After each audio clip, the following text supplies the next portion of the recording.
kembali lagi dengan kita Suara Kami Samarakan Inspirasi.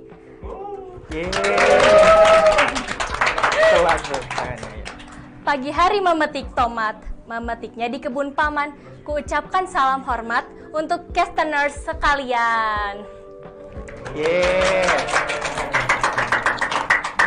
Sebelum itu, sapa dulu Kak.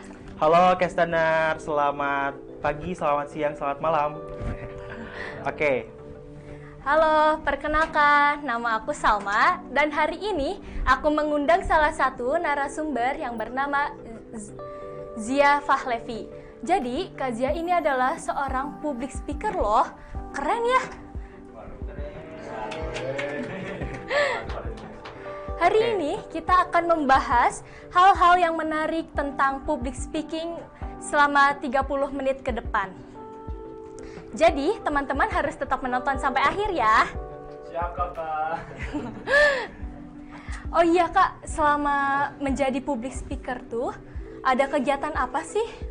Nah, jadi teman-teman semua, selamat nonton juga ya. Jadi untuk kalau misalnya ngomong kegiatan, sekarang Kak Zia lagi sibuk di Rumah Bicara namanya. Nah, ini salah satu tempat juga untuk bisa belajar public speaking. Terus project terakhirnya tuh apa sih menjadi public speaker? Nah, di Rumah Bicara ini, project terakhirnya, Kak Zia, sama juga teman-teman, sekarang lagi melaksanakan yang namanya program 1000 public speaker usia praproduktif di Kabupaten Bandung kebetulan. Jadi sekarang masih roadshow nih dari sekolah satu ke sekolah lainnya di Kabupaten Bandung. Wih, berarti menjadi guru gitu ya, pengajar ya? Kurang lebih kayak gitu, kayak tutor gitu ya, share ilmu tentang public speaking, tapi khusus buat anak SD dulu. Berarti dari SD harus belajar juga ya Kak? Betul, jadi public speaking itu penting untuk bisa dipelajari dari umur sekecil mungkin. Oh iya, Kak, public speaking itu apa sih? Nah, kalau misalnya ngomongin tentang public speaking, sebetulnya pengertiannya cukup simple gitu ya, walaupun kegiatannya banyak nih. Salah satunya nih, Salma sama Kazia sekarang kan termasuk public speaking ya, walaupun mungkin audiensnya gak kelihatan secara langsung gitu. Nah, jadi kalau secara bahasa, public speaking ini adalah kegiatan berbicara di depan umum ya, untuk bisa menyampaikan sebuah pesan gitu. Kalau public speaking itu penting gak sih? Penting banget gitu, buktinya sekarang kalau misalnya public speaking itu nggak penting ya, semua profesi mungkin yang ada di dunia ini ya nggak akan bisa menyampaikan apa yang mereka mau utarakan gitu. Termasuk ya teman-teman nih siswa gitu, pelajar gitu, itu juga penting menguasai yang namanya public speaking. Terus dari umur berapa sih public speaking itu harus diasah? Nah, kalau dulu ya, sebelum zaman digitalisasi kayak sekarang, public speaking itu adalah satu ilmu yang mahal dalam artian bahwa ya udahlah nanti ketika udah ngerti aja gitu ya, ketika mau masuk kerja mungkin gitu ya, atau ketika mau kuliah itu baru belajar tuh. Tapi kalau misalnya sekarang, Salma dan juga teman-teman yang lain, bahwa public speaking tadi yang Kak Zia bilang bisa dipelajari dari usia semudah mungkin. Gitu, semakin cepat dipelajari, skillnya akan semakin terasa dengan baik dan maksimal. Skill apa sih yang ada di public speaking tuh? Nah, ngomongin skillnya banyak sebenarnya. Nih Salma juga salah satu yang udah belajar public speaking pastinya ya. Gimana rasanya belajar public speaking? Lumayan sulit sih, harus ada visual, verbal, terus apa lagi sih satu lagi? Apa? Vokal ya? Vokal. Nah, itu salah satu skill yang harus dimiliki sama seorang public speaker adalah tadi ya, kurang lebih ada 3 hal. Yang paling basic ada verbal, itu berarti pesan yang mau kita sampaikan. Terus juga ada visual, berarti apa-apa yang terlihat ya di depan mata audiensnya, dari mulai pakaian, gestur, terus juga alat pendukung lain gitu ya, sampai ke PowerPoint ini kita atur. Dan yang terakhir adalah tadi vokal, suara gitu ya. Karena kalau misalnya nggak ada suara, gimana caranya pesannya bisa didengar sama audiens? Iya sih. Dari 3 itu apa tuh yang paling penting? Yang paling penting sebenarnya semua ya, sama ya. Karena kalau misalnya verbalnya nggak ada, mungkin nggak? Enggak sih. Enggak ya. Vokalnya nggak ada, juga nggak mungkin. Visualnya apalagi, gitu ya. Apalagi dalam satu penelitian komunikasi, nih Salma dan teman-teman, bahwa visual itu ternyata menjadi sebuah pesan yang paling penting, gitu ya. Besarnya sekitar 70% gitu dibanding verbal sendiri. Jadi kalau yang paling penting yang harus bisa dipelajari, terus juga refleksnya harus diolah adalah sebenarnya visual. Yang apalagi gestur ya. Iya, iya. kebanyakan teman-teman yang mungkin masih belajar public speaking itu masih sulit nih untuk bisa mengendalikan gesturnya. Itu karena kan ini terkait dengan refleks ya. Kayak misalnya apa coba? Gestur yang sering dilakukan tapi bahaya gitu. Kaki nggak bisa diem. Nah, satu apalagi? Terus tangan di belakang. Terus lihatnya tuh nggak ke audiensnya gitu. Nah, itu salah satu gestur ya. Itu yang akan bisa menyampaikan pesan-pesan lain gitu ke audiens. Wah, ternyata Salma nih lagi grogi. Wah, ternyata Salma nih lagi sakit perut misalnya, atau lagi kedinginan. Nah, itu yang harus bisa dipelajari refleks. Nah, kalau untuk jadi, misalnya nih ada orang yang pemalu tapi mau jadi public speaker, bisa nggak sih Kak? Nah, sebenarnya, Kak Zia, saya tuh seorang yang introvert gitu ya. Sebenarnya bisa nggak sih jadi public speaker kayak Najwa Shihab gitu ya misalnya? Itu bisa banget gitu. Karena public speaking ini teman-teman dan juga Salma termasuk salah satu seni berbicara. Gitu. Dalam artian kalau udah menyangkut seni berarti bisa dipelajari ya. Nah, jadi untuk teman-teman yang introvert, yang pemalu, bukan berarti nggak bisa nih jadi seorang public speaker yang keren gitu ya, kayak Najwa Shihab, siapa lagi Putra Nababan, bahkan jadi presiden kayak Jokowi sekalipun gitu ya, itu tidak menutup kemungkinan gitu ya. Karena ketika kita ada di depan audiens, di depan kamera, semua itu akan ngalir sebenarnya, asalkan kita mau berlatih dan punya jam terbang. Nah, aku tuh kan emang orangnya tuh sebenarnya gampang grogi. Nah, cara untuk menghilangkan groginya tuh gimana sih? Nah, ini juga pertanyaan yang paling banyak ya ditanyakan ya. Sebenarnya gimana sih Kak Zia ngilangin grogi gitu ya? Jadi teman-teman, grogi itu manusiawi ya. Iya. Jadi justru yang bahaya adalah ketika teman-teman gak pernah grogi sama sekali. Nah, jadi ketika di depan presentasi, di depan kelas, udah saya mah paling berani. Nah, itu yang bahaya ya. That's overconfident. Jadi terlalu percaya diri, itu yang gak baik. Seorang Najwa Shihab, seorang Putra Nababan gitu ya, ini juga punya rasa groginya masing-masing nih Salma gitu. Cuman yang membedakan kita dengan mereka yang sudah punya jam terbang adalah cara menanggulangi groginya gitu. Mungkin kalau kita bisa overcome sama groginya itu setengah jam gitu ya. Kalau Najwa Shihab paling 3 menit dia udah confident gitu. Jadi untuk bisa menghilangkannya adalah salah satu cara yang paling ampuh adalah hadapi untuk bisa latihan. Itu caranya. Nah, kan sekarang tuh lagi apa sih, kemerdekaan? Betul. Ya. Lagi ini. Lagi kurikulum merdeka maksudnya.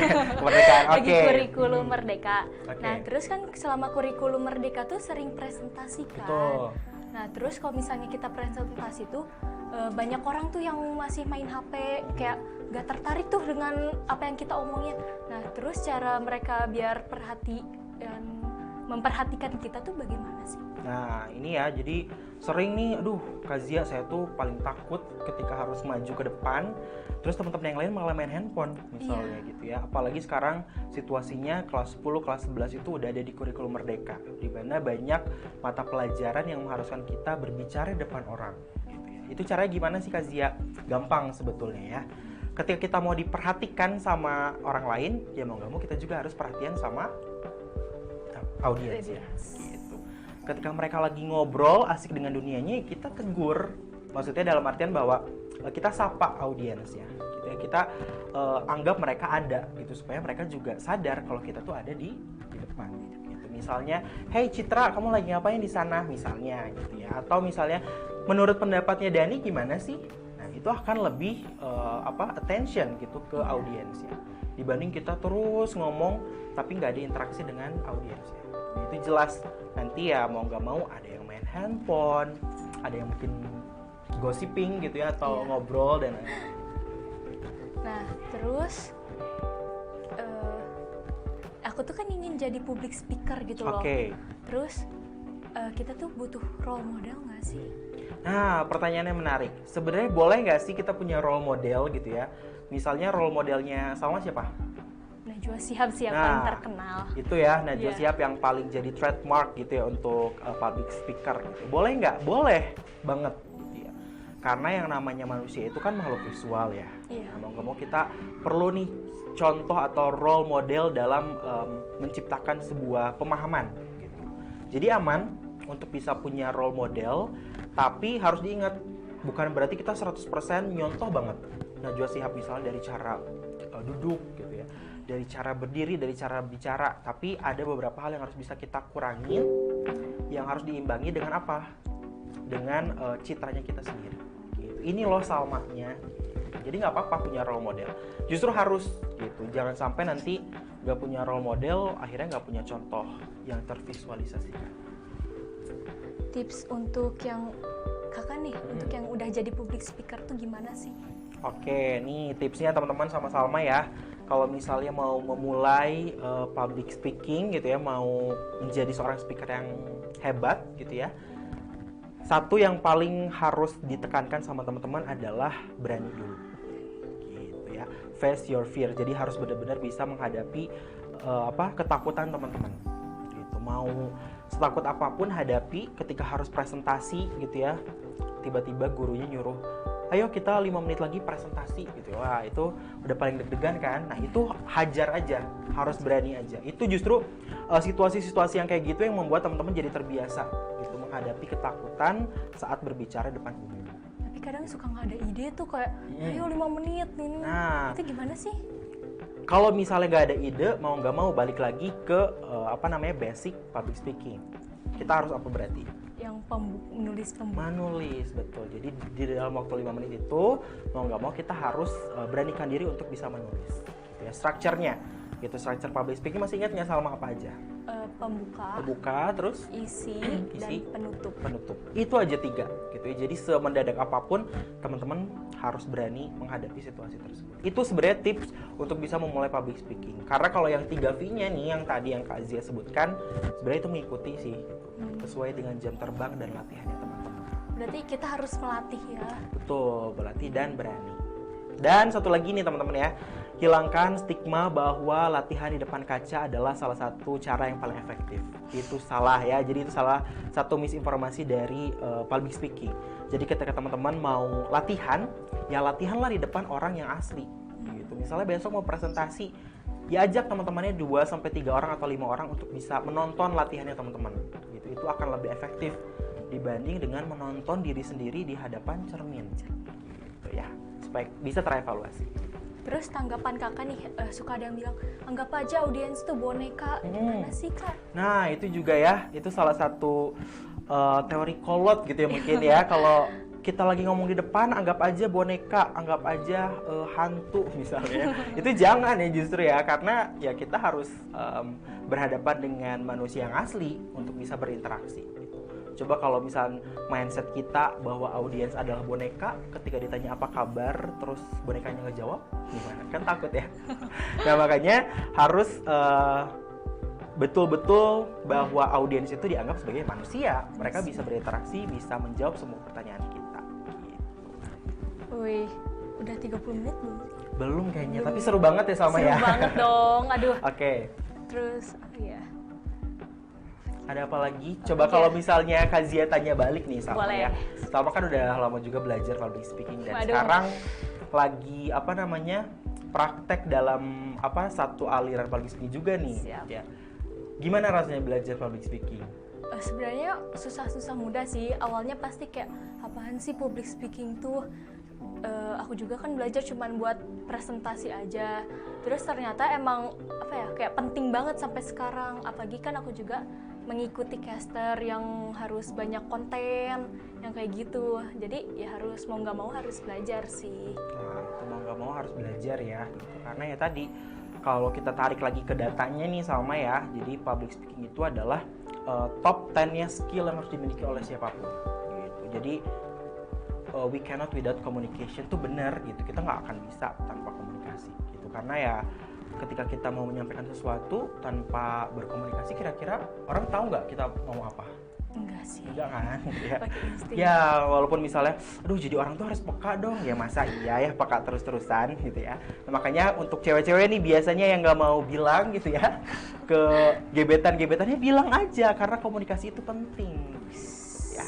Ingat ya. Ingat ya, jadi harus utarakan gitu. Jadi jangan maunya dipekain terus. Gimana kalau misalnya daripada ngobrol-ngobrol gini kita main game? Oke, boleh. Coba tebak ini siapa? Ini tuh heran ya, untuk ngeblurnya tuh toleransinya sangat apa namanya? Emang gitu. Sangat terlihat gitu ya. Oh iya. Oke. Oh, Enggak, sombong enggak. sekali. Nggak tahu nih ini siapa nih. Boleh kasih clue dulu dong. Cowok. Cowok. Apa profesinya? Aktor, ada aktornya. Aktor. Oke. Wah, ini sangat spesifik sekali ya clue-nya ya. Aktor, cowok, terus apalagi yang paling trademark dari dia? Enggak, udah. Waduh. Publik. Siapa ya? Siapa yo? Ini jawabnya asli atau gimana nih? Asli. Oke. Orang beneran. Siapa ya ini? Ayo. Kayaknya pakai bajunya apa nih Salma nih bajunya nih? Warna bajunya tuh biru tua sebenarnya. Tapi kalau di ini Apa jadi ya? kayak Tosca. Kalau Kak Zia boleh tebak, Siapa? satu clue lagi dong, kan masih terlalu general ya kalau untuk cowok terus Thor. Inisialnya E. Oke. Siapa coba ya inisialnya? Ayo. Siapa ya? Bingung dijawabnya ya. Ayo. Satu. Aduh, nyerah deh soalnya blurnya terlalu ini. Apa? Siapa ini? Ernest Prakasa. Oh, I see. Ya. Oke. Lanjut. Coba ini paling gampang. Ini paling gampang. Ini paling gampang pasti Oke. tahu. Dari rambutnya sih kayaknya tahu ya. Siapa? Rambutnya pendek?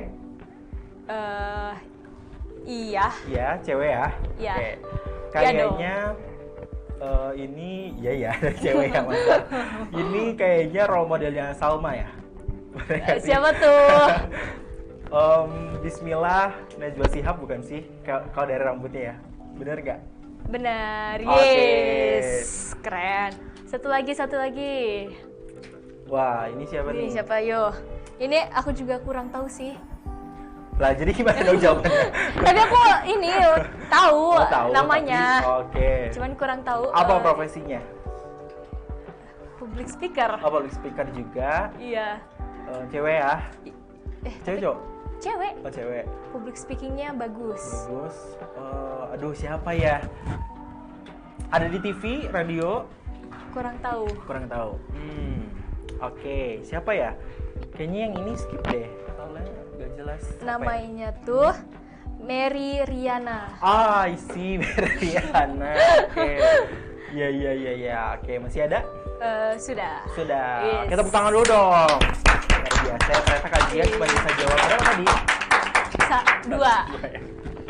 Nggak Oke, apa-apa. nggak apa-apa ya. Ternyata masih harus cari-cari nih ya foto-foto role modelnya Salma. Seru banget ya. Dan kita juga dapat banyak ilmu bermanfaat dari Kazia ini. Makasih banyak ya Kak. Sama-sama Salma dan juga teman-teman. Terima kasih juga untuk castaners yang tetap menonton sampai akhir. Coba, gila keren gak sih? Kayak, terus kakak juga mau bisa ngobrol-ngobrol gitu ya. Terus ke pasar beli ikan teri bagus ada di Banyuwangi. Selesai sudah acara ini, mirip kita yang selesai tanpa memulai. Yeay. Dadah. Ah. Sampai jumpa di podcast selanjutnya.